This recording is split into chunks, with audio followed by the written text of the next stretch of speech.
Esperanza Rising, Aguascalientes, Mexico, 1924.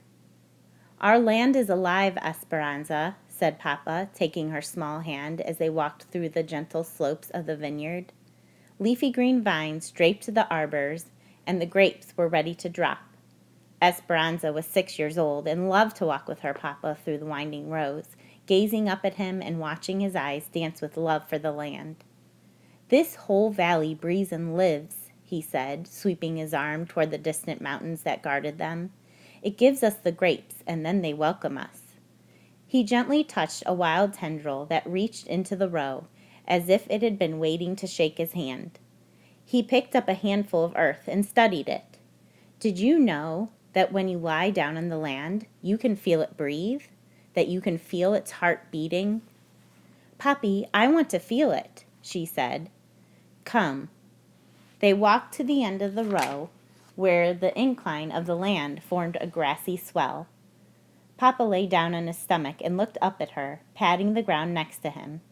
Esperanza smoothed her dress and knelt down. Then, like a caterpillar, she slowly inched flat next to him, their faces looking at each other. The warm sun pressed on Esperanza's cheeks, and the warm earth on the other. She giggled. "Shh," he said. "You can only feel the earth's heartbeat when you are still and quiet." She swallowed her laughter, and after a moment said, "I can't hear it, Papi." "Aguantante tantito y la fruta caerá en tu mano," he said. "Wait a little while, and the fruit will fall into your hand. You must be patient, Esperanza." She waited and lay silent, watching Papa's eyes.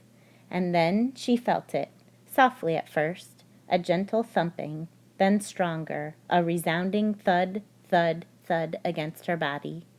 She could hear it too, the beat rushing in her ears. Shoomp, shoomp, shoomp. She stared at Papa, not wanting to say a word, not wanting to lose the sound, not wanting to forget the feel of the heart of the valley. She pressed closer to the ground until her body was breathing with the earth's, and with Papa's, the three hearts beating together. She smiled at Papa, not needing to talk, her eyes saying everything, and his smile answered hers, telling her that he knew she had felt it.